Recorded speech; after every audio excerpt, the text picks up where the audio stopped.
So, hello students, welcome.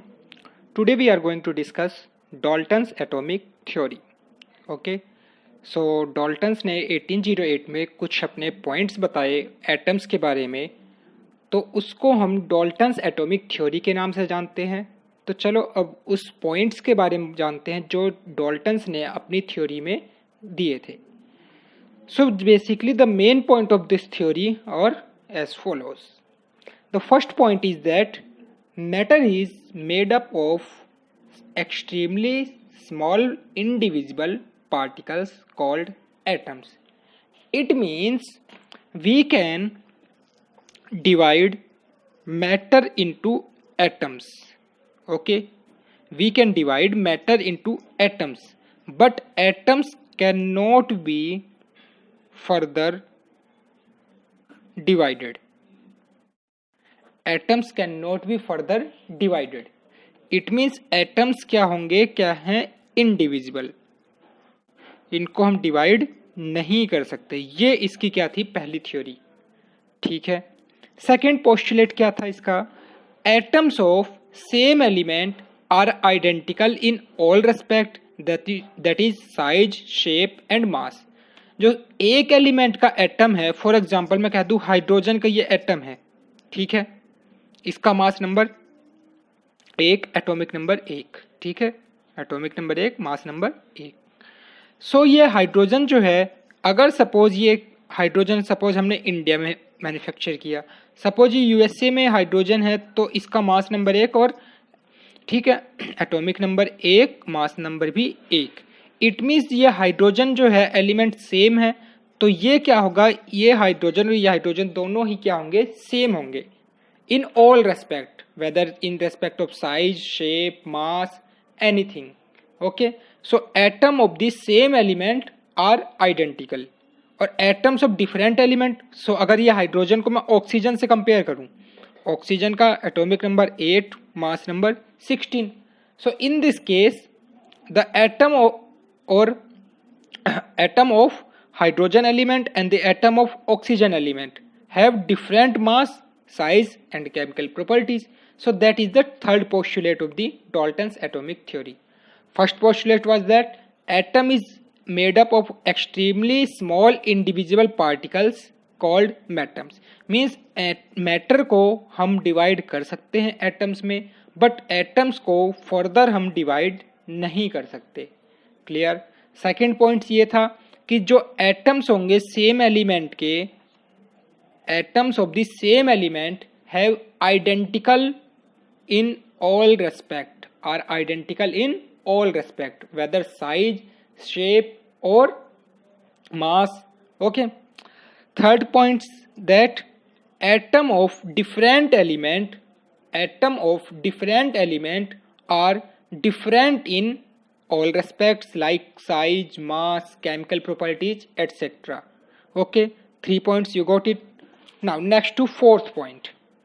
Fourth point, अभी हमने law of definite proportion पढ़ के आ रहे हैं। Fourth law of definite proportion में क्या कहता था कि जो उसके अंदर कंपाउंड एलिमेंट्स होंगे वो कंबाइन करेंगे फिक्स्ड रेशो में टू फॉर्म कंपाउंड। ठीक है, तो सिमिलरली यहां भी होगा एटम्स ऑफ सेम और डिफरेंट एलिमेंट, चाहे सेम एलिमेंट को कह दो, suppose hydrogen and oxygen combined together in 2:1, hydrogen 2, oxygen 1, it forms H2O। ठीक है। For example carbon and oxygen combines in 1:2, 2 forms CO2।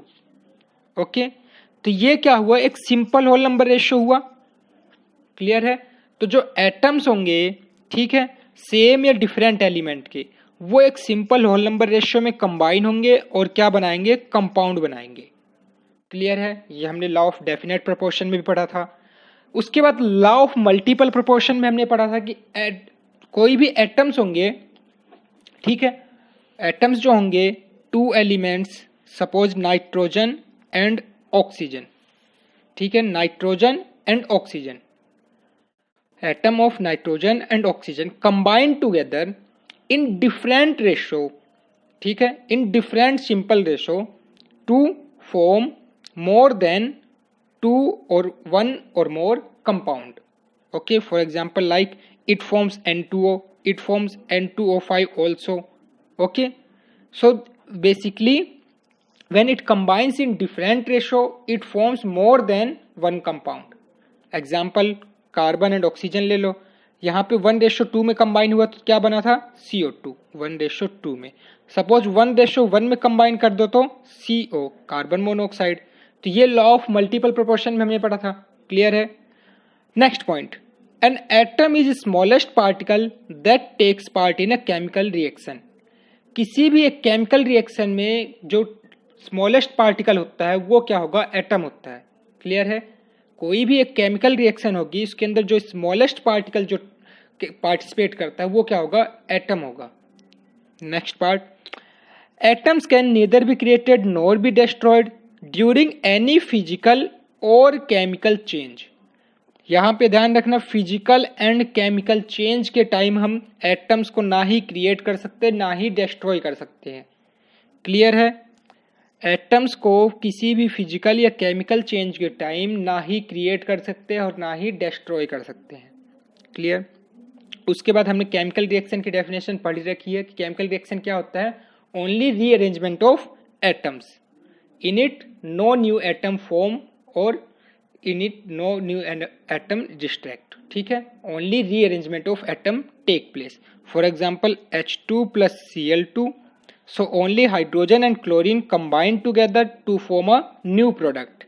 Only rearrangement of atoms. So we can balance it. So that is chemical reaction. Okay. तो अब जो ये points हुए थे, तो इसके पॉइंट्स में यहाँ पे लिमिटेशन आ गई. डाल्टन्स जो एटॉमिक थ्योरी यहाँ पे प्रपोज करी गई, ये जितने भी पॉइंट्स यहाँ पे बताए थे वो सभी पॉइंट्स में कुछ ना कुछ यहाँ पे लिमिटेशन हुई. जैसे ही मॉडर्न साइंटिस्ट में यहाँ पे कुछ डिस्कवरीज स्टार्ट हुई, तो उस लिमिटेशन ड्रॉबैक्स के बारे में बात करते हैं. तीन ही पॉइंट्स को दोबारा डिस्कस करते हैं एक बार. Matter is made up of extremely small individual particle called atoms. इसके अकॉर्डिंग ये कहा कि मैटर को हम डिवाइड कर सकते हैं किसमें, एटम्स में. मैटर को हम डिवाइड कर सकते हैं एटम्स में, और एटम्स को हम डिवाइड नहीं कर सकते, जो इसका फर्स्ट पॉइंट था. बट इसमें यहाँ पे लिमिटेशन कब आई, जब यहाँ पे प्रोटॉन, इलेक्ट्रॉन, न्यूट्रॉन की डिस्कवरी हुई. तो एटम को हम फर्दर ऑन सब डिवाइड कर सकते थे, प्रोटॉन में, न्यूट्रॉन में एंड इलेक्ट्रॉन में. इट मीन्स यहाँ पे ये थ्योरी क्या हो गई, ड्रॉबैक रह गया, इसकी लिमिटेशन हो गई. ठीक है. तो फर्स्ट पॉइंट क्लियर है कि मैटर को हम एटम्स में डिवाइड कर सकते थे डाल्टन्स थ्योरी के अकॉर्डिंग, बट एटम्स को डिवाइड नहीं कर सकते थे. बट क्या वो फर्दर ऑन जब मॉडर्न साइंटिस्ट डिस्कवरीज हुई तो उस केस में एटम्स को फर्दर ऑन डिवाइड किया जा सकता था प्रोटॉन, न्यूट्रॉन एंड इलेक्ट्रॉन्स में. ठीक है. सेकेंड पॉइंट के अकॉर्डिंग इसने ये कहा, atoms of same element are identical in all respect. Clear. इसने ये कहा कि एटम जो होंगे सेम एलिमेंट की वो क्या होंगे, आइडेंटिकल होंगे ऑल रेस्पेक्ट में. बट ऐसा नहीं हुआ. कब, जब आइसोटोप्स की डिस्कवरी हुई. आइसोटोप्स क्या होते थे, atom having same what atomic number but different mass number. For example hydrogen 1 atomic number 1 mass number. Okay. And deuterium, hydrogen का ही आइसोटोप है, atomic number 1 but mass number 2. एक इसका थर्ड आइसोटोप भी था, हाइड्रोजन 1 मास नंबर 3, ट्रिटियम बोलते हैं इसको. ये है ड्यूटेरियम. ठीक है. तो ये देखो यहाँ पे सेम एलिमेंट है, हाइड्रोजन हाइड्रोजन हाइड्रोजन. अब इनका मास नंबर क्या है, इसका 3, इसका 1, इसका 2. तो इनके मास नंबर क्या हुए, डिफरेंट. तो यहाँ पे ये थ्योरी क्या हो गई, लिमिटेड, ड्रॉबैक हो गया इस थ्योरी का. ठीक है, फेल हो गई.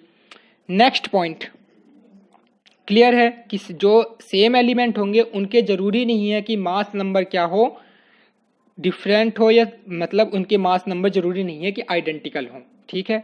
जो एटम्स होंगे सेम एलिमेंट के वो क्या होंगे, डिफरेंट मास नंबर रख सकते हैं, वहां पे हम आइसोटोप्स बोलते हैं उनको. थर्ड पॉइंट था, atoms of different element have different mass number. तो यहाँ पे जब आइसोबार्स की डिस्कवरी हुई, ठीक है, आइसोबार्स हाँ, for example organ that is 1840, same mass number but different atomic number, calcium 20 40, its atomic number 18, atomic number 20, mass number 40, mass number 40। अब ये जो एटम्स हैं डिफरेंट एलिमेंट के, ये ऑर्गन का है, ये कैल्शियम का, बट इनका मास नंबर क्या आ गया, सेम। और इसने कहा था कि atoms of different element have different masses, but यहाँ पे atoms of different element have same masses. Clear? So यहाँ पे ये नेक्स्ट इसकी ड्रॉबैक थी। नेक्स्ट की हम बात करें, एटम्स ऑफ सेम और different element combine together to form what, a compound in a simple ratio. इसके अकॉर्डिंग सिंपल रेशो में कंबाइन करेंगे, मींस जैसे हाइड्रोजन ऑक्सीजन 2:1 में, और कंबाइन करके हाइड्रोजन बना H2O, वाटर बना रहे हैं। बट ऐसा हर केस में पॉसिबल नहीं हुआ। For example sugar solution, sugar लेते हैं C12H22O11, तो यहाँ पे कार्बन, हाइड्रोजन, ऑक्सीजन का रेशो आया 12:22:11। ये सिंपल रेशो तो नहीं था, ठीक है, 11, ये सिंपल रेशो तो नहीं था। इट मीन्स ये थ्योरी यहाँ भी लिमिटेड रह गई। क्लियर है? Next, an atom is the smallest particle that takes place in a chemical reaction. हाँ, ये बात इसकी ठीक थी कि जो एक केमिकल रिएक्शन है वहां पे जो एटम है वो स्मॉलेस्ट पार्टिकल होता है जो कि किसी एक केमिकल रिएक्शन में पार्टिसिपेट कर रहा होता है। ठीक है, ये पॉइंट बिल्कुल ट्रू था। Atoms can neither be created nor be destroyed during any physical और केमिकल चेंज। ठीक है, इसने कहा किसी भी फिजिकल या केमिकल चेंज के टाइम तो एटम्स को हम डिस्ट्रॉय नहीं कर सकते। ठीक है, बट एक्चुअली में जब यहाँ पे न्यूक्लियर फ्यूजन, न्यूक्लियर चेंजेस की बात करें, उस केस में क्या होगा, एटम को हम डिस्ट्रॉय कर सकते हैं। एटम को, एक एटम को हम दूसरे एटम में कन्वर्ट कर सकते हैं, means there is the formation of new atom. Clear? So पहले इसमें फिजिकल चेंज, केमिकल चेंज क्या होते हैं इसके बारे में बात करते हैं। जनरली हमारे पास 3 टाइप के यहाँ पे चेंज की बात कर रहे हैं, physical, chemical and nuclear. Clear?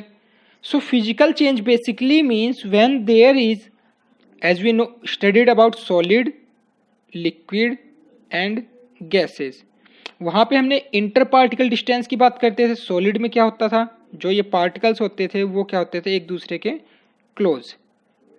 Liquids में क्या होते थे, थोड़े दूर दूर, और गैसेज में काफी दूर दूर। इट मीन्स यहाँ पे जो inter molecular force of attraction होती थी,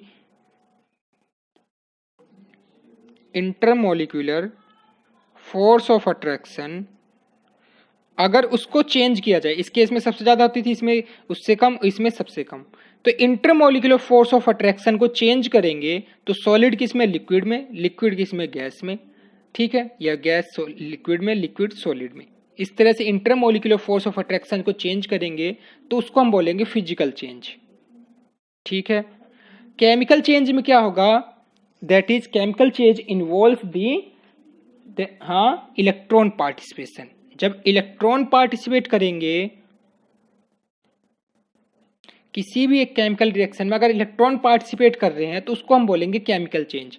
जैसे हाइड्रोजन है एंड ऑक्सीजन, ये दोनों कंबाइन होके वाटर बना रहे हैं, तो इसके अंदर क्या हुआ, हाइड्रोजन ऑक्सीजन के क्या हुए, इलेक्ट्रॉन्स यहाँ पे पार्टिसिपेट करे और यहाँ पे एक नया कंपाउंड बनाए, तो इसको हम बोलते हैं केमिकल चेंज। अब एटम्स में हमने पढ़ा था, एटम्स क्या होता है, न्यूक्लियस, न्यूक्लियस में पार्ट होते हैं प्रोटॉन एंड न्यूट्रॉन, और बाहर इसके इलेक्ट्रॉन रिवॉल्व कर रहता है। तो जब ये इलेक्ट्रॉन पार्टिसिपेट करे तो इसको हम बोलेंगे केमिकल चेंज, और जब ये प्रोटॉन एंड न्यूट्रॉन पार्टिसिपेट करे तो इसको हम बोलेंगे न्यूक्लियर चेंज। क्लियर? क्योंकि न्यूक्लियस के अंदर क्या है, प्रोटॉन एंड न्यूट्रॉन। सो जब ये पार्टिसिपेट करेंगे किसी एक केमिकल रिएक्शन में तो इसको हम बोलेंगे क्या, न्यूक्लियर चेंज। क्लियर है? जैसे एग्जांपल देखो, इफ वी हैव, नाइट्रोजन का हम एक आइसोटोप लेते हैं 7n15। ठीक है, 7n15 लिया, यहां पे हमने इसमें न्यूट्रॉन ऐड किया। ठीक है, न्यूट्रॉन ऐड कर लो, चाहे इसकी रिएक्शन करा दो हाइड्रोजन के साथ, चलो हाइड्रोजन के साथ ऐड करा दिया। क्लियर? 15n7 हाइड्रोजन के साथ ऐड करा दी। अब देखो यहाँ पे ओवरऑल क्या था, केमिकल रिएक्शन में क्या होता था, वहां पे according to law of conservation of mass, mass of the reactant equal to mass of the product. तो यहाँ पे देखो total mass number 7 + 1 8, clear, and total atomic number 7 + 1 8 and mass number 15 + 1 16। तो ये कन्वर्ट हो गया यहाँ से ऑक्सीजन 8 16। तो देखो नाइट्रोजन यहाँ हाइड्रोजन के साथ रिएक्ट किया और किस में कन्वर्ट हो गया, ऑक्सीजन के एटम में। सिमिलरली एक यहाँ पे प्रोसेस होती है यूरेनियम की, यूरेनियम 235 में जब हम बम्बार्डमेंट कराते हैं न्यूट्रॉन्स की तो ये कन्वर्ट हो जाता है सीजियम प्लस रुबीडियम में। तो मीन्स यहाँ से यूरेनियम से हमें न्यू एलिमेंट्स, यहाँ पे न्यू एटम्स क्या हुए, फाउंड हुए। सो बेसिकली हम कह सकते हैं कि जो during a nuclear change atoms are destroyed या एटम्स आर डेस्ट्रक्टिबल, ठीक है, and new atoms are formed. So ये पॉइंट्स भी इसका क्या हो गया, गलत हो गया, क्लियर है। सो इन्हीं पॉइंट्स को हम लिमिटेशन एंड ड्रॉबैक्स में इसके अंदर पढ़ेंगे। एक बार दोबारा रिवाइज कर लेते हैं क्या होता है। Matter is made up of extremely small individual particles called atoms. But ये थ्योरी यहाँ पे फेल हुई कब, जब एटम्स को भी हम फर्दर सब डिवाइड कर सकते थे इलेक्ट्रॉन, प्रोटॉन एंड न्यूट्रॉन में। सेकेंड पॉइंट ये था atom of same element are identical in all respect. But जो atom of same element identical नहीं रह गए ऑल रेस्पेक्ट में जब आइसोटोप्स की डिस्कवरी हुई, क्योंकि वहां पे क्या होता था, एक सेम एलिमेंट का एटॉमिक नंबर तो सेम होता था बट मास नंबर क्या होता था, डिफरेंट होता था। Atoms of different element have different mass, size and chemical properties. So जो डिफरेंट एलिमेंट्स होते थे, ठीक है, तो उसमें फॉर एग्जांपल ऑर्गन और कैल्शियम का हमने एग्जांपल लिया था, जहां पे उनके क्या थे, एटॉमिक नंबर डिफरेंट था बट मास नंबर क्या था, सेम था, क्लियर। सो वहां से ये थ्योरी एक ड्रॉबैक हो गया। नेक्स्ट में हमने एक बात करी कि जो कंपाउंड्स एलिमेंट्स जो होंगे रिएक्ट करेंगे एक सिंपल होल नंबर रेशियो में और कंपाउंड बनाएंगे, बट कुछ कंपाउंड्स ऐसे होंगे जिसके अंदर वो सिंपल होल नंबर रेशियो में कंबाइन नहीं हो रहे होंगे। फॉर एग्जांपल C12H22O11, जो यहाँ पे हम लिमिटेशन की बात करते हैं। उसके बाद नेक्स्ट पॉइंट ये था कि एटम्स जो होंगे किसी एक केमिकल रिएक्शन में स्मॉलेस्ट पार्टिकल होंगे जो पार्टिसिपेट कर रहे होंगे, ये बात उसकी बिल्कुल ट्रू थी। नेक्स्ट बात उसने कही डाल्टन्स ने कि atoms can neither be created nor be destroyed during any chemical and physical changes, but during nuclear change atom can created और it can be destroyed also. Okay, so इसकी limitation and modification एक बार देख लेते हैं। जो अभी just हमने कहा था, लिमिटेशन ये थी कि जो हमने लॉ ऑफ केमिकल कॉम्बिनेशन को एक्सप्लेन कर रहा था, लॉ ऑफ मल्टीपल प्रोपोर्शन को भी एक्सप्लेन कर रहा था, लॉ ऑफ कंजर्वेशन ऑफ मास को भी एक्सप्लेन कर पा रहा था उस टाइम पे। Matter can neither be created nor be destroyed, वो डेफिनेशन हमने पढ़ी थी लॉ ऑफ कंजर्वेशन ऑफ मास में। बट ये गेल-लुसाक्स लॉ जो जस्ट हमने अभी पढ़ा था उसको एक्सप्लेन नहीं कर पा रहा था। It couldn't explain why atoms of different element have different मास, जो अभी जस्ट हमने बात करी आइसोटॉप्स एंड आइसोबार्स की। It couldn't explain existence of states of matter. तो जो इंटरमोलिकुलर फोर्स ऑफ अट्रैक्शन लग रही थी पार्टिकल्स ऑफ मैटर के बीच में, तो उसकी वजह से solid, liquid and gas state exist कर रही थी, उस एग्जिस्टेंस को ये एक्सप्लेन नहीं कर पाया। तो ये इस डाल्टन्स एटॉमिक थ्योरी की कुछ लिमिटेशंस थी। मॉडिफाई किया गया इसको बाद में, जो डाल्टन्स एटॉमिक थ्योरी को डिफरेंट साइंटिस्ट ने अपने सजेशंस दिए और बाद में जब यहाँ पे इसको क्या किया गया, मॉडिफाई करने के बाद जो अभी पॉइंट्स हमने लिमिटेशन बताए थे वो पॉइंट्स अभी इसमें ऐड किए गए। Like atom is no longer considered to be indivisible because atom can divided into proton, neutron and electron. Second point, atoms of same element may have different mass and known as isotopes. Same element के atom जो होंगे उनका मास different हो सकता है और उसको हम आइसोटोप्स के नाम से जानते हैं। जो atoms of different elements may have same mass, different elements के जो एटम्स होंगे उनका मास डिफरेंट क्या हो सकता है, सेम हो सकता है और उसको हम आइसोबार्स के नाम से जानेंगे। जो रेशो होगा in which they combine is not always simple ratio, वो कभी भी हमेशा क्या होगा, सिंपल रेशो नहीं होगा। एग्जाम्पल क्या है, sugar C12H22O11, in this carbon hydrogen oxygen ratio is 12:22:11 which is not simple ratio. उसके बाद नेक्स्ट है atom is no longer इंडेस्ट्रक्टिबल।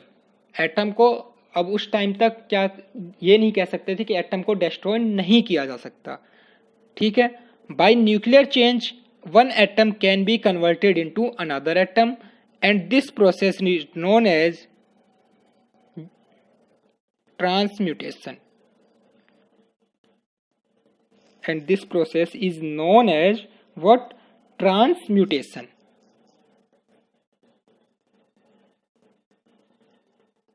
Clear है? सो ये थी हमारी डाल्टन्स एटॉमिक थ्योरी।